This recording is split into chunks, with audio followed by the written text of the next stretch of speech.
Assalamualaikum warahmatullahi wabarakatuh.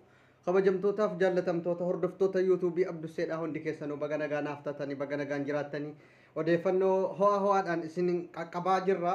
Hundi keessanuu warri maatinaaf hin ta'in ilmaan Oromoo afaan Oromoo dhageessanuu warri sabiskiraayib hin godhin sabiskiraayib gochuudhaan nu hordofaa. Egaa hadda waan ajaa'ibaa tokkoon hin dhufe haasaa baay'ee nama gaddisiisudha. Dubbachuuf illee akkan itti dubbadhu na dhibee jennaan asuma irratti warri nu hordoftan hundi keessanuu du'aayiidhaan akkasin nu yaadattanu roorroo hamaa keessa jirra waan ta'eef nuti akka kaayirootti baay'ee tokko sodaa keessa jirra jechuudha. Dallansuun rabbii nutti baay'atee jira waan ta'eef waan rabbi nutti dallane kana wallaallee rakkachaa jirra. Sababa kanaaf kaayirootti balaan guddaan hammaattee jira jechuudha. Balaan guddaan nutti bubbu'aa jira.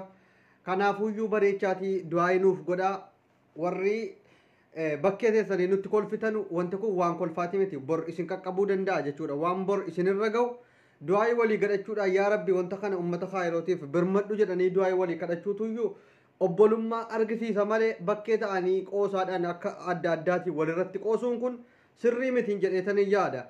Akkuma dheengadda isiniif himaa turree torbii tokko dura dubartiin aariidhaan isa ta'u haala kamiinuyyuu jaalallee isiirraa qaama saalaa isiidhaa gimmaashiidhaan gahee qabamtee irraa hambifamee jira. Gurbaan amma hin fayyaaf hin fayyuudhaan yaaddoo keessa jira. Otuu sana immoo hin gadda sana ibsannee hin xumurin kaleessa guyyaarraa sa'aatii 9 wayitti ammas otuu wajjiniin ciisaa jiranuudha. Dallansuu rabbiiti malee kun waa biraati miti. Kaayiroodhuma keessatti walirratti hafanii mana mustashifaa jiru hanga yoonaa amma yoonaa bilbilee qorannee dadhabne wal gadhiiseeraaf waliin gadhiifneerraa wal qabee walirratti hafe jechuudha. Kun maalirraan dhufe jennee of qorachuu qabna. Qoosuu qofa otoo hin taane. Boris anas na qaqqabuu danda'a. Sissi qaqqabuu danda'a. Wanti kun jireenya keessa jirru kana yoo of qorannee toobannee karaa rabbii deebine malee balaa kanaa hundaan nutti dhufuu jira jechuudha. Amma wanti sababni kun dhufaa jiruuf maali? Wanti kaayiroo kanatti roorroon hammaatiif maali? Qaamni saalaa hin murama. Qaamni saalaatii dhiirriniif durbi wal qabee wal gadhiisuu dide. Nuti kan beeknu saree qofittiitu wal qabee yoo namni dullaadhaan reebe hamma sa'aatiin isaa gahutti walitti hin buqqa'u kan saree qofittiitti hin beekan dhugaa dubbachuudhaaf. Kan namaa wal qabuun dallansuu rabbiirraa yoo ta'e malee kan namaa wal qabee jennaan takka argee hin beeku jireenya koo keessatti. Wal qabas jedhee yaadee hin beeku. Kanaan yeroo tokko Dabuu Afrikaa kanatti immoo Naajeeriyaa keessatti wal qabee kan viidiyoodhaan waraabamaa mustashifaa dhaqanii doktoroonni walitti baasuudhaaf yaalii godhanu tokko argeen ture. Soba se'an ture. Garuu as kaayiroo keessatti gaafa wanti kun ta'u amma amaneen jira jechuudha. Baay'ee tokko nama gaddisiisa. Hundi keessanuu bareechaatii du'aayi nuuf godhaa.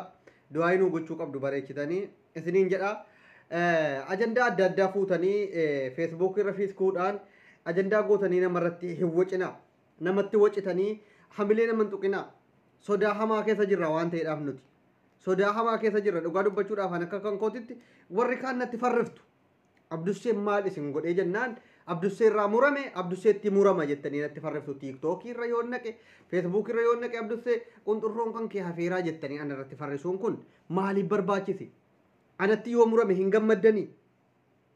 Meemee amma yoo warri Abdusseetti farriftan kun Abdussee irraa murame fakkeenyaaf gimmaashuu mallee irraa akka anxal godhee akkan hojjenne shalaleetuma yoo hafe bu'aan isin argattanu maalimi? Abdusseen shalalee dubartii wajjiniin ciisuu hin danda'u, fuudhuu hin danda'u.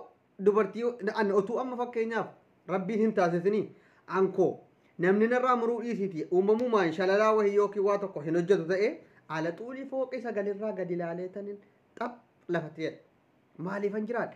Jireenya koo keessatti wantin abdii godhee na gammachiisa dhibbatti yaa rakaanyal jedhee itti amanu heenu iqaa'ee yaas dissitenyal wanti rabbii waa hunda caala mi'eessee uume qodaa kana irratti qoostanii an isinittiin aaraa dhugaan isiniin jedha warri qoosaadhaaf Abdussee koo rabbi isinitti aaraan jira.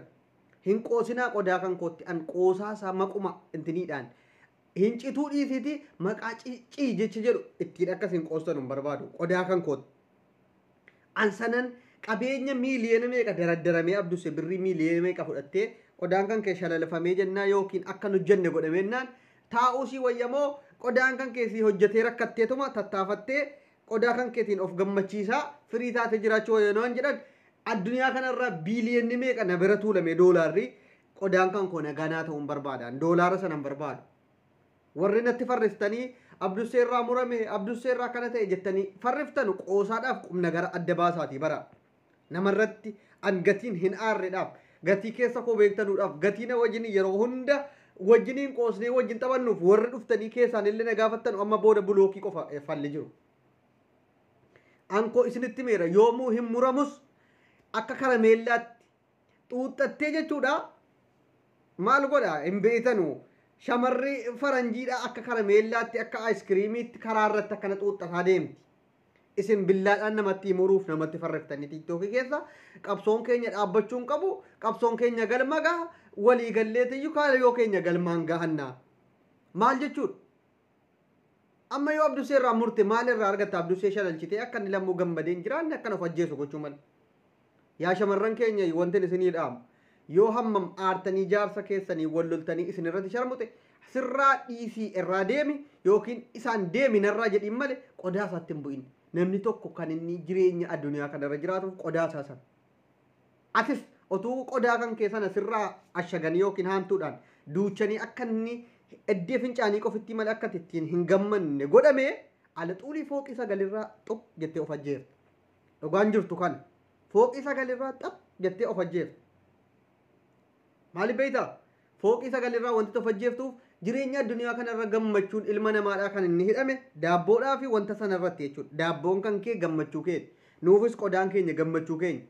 Sababa kanaaf waan hin taane haasoftanii daabboo keessaniif akka nuti daabboo keessan lagannee gammachuu wal gammachiisanu lamma walirraa fageessinee teenyu hin godhina jechuudhumaaf. Kun laman wal gammachiisee waliif tasmaamma'ee walii galee jiraataa jira waggaa baay'eedhaaf. Erga Addaam uumame Addaam qobaasaa jiraachuun isa dabbaree jennaan waaqni hiwaanin cinaacha isaa keessaa uumee fi itti gammadii arakkaa ilmoo uumaa. Otuu wanti kun hin mi'aawu ta'e maaliif hiwaan Addaamiif cinaacha keessaa uumamti? Sababa wanta ittiin mi'ooftuuf achi keessaa bahaara doktorri akka Abdusee doktorri gurguddaan ulamoonni wanta kanatu fidaa jira jechuudha. Wanta kanatti muruu dhiisii maqaa isaa hin dhahuudhaaf hin yaadin.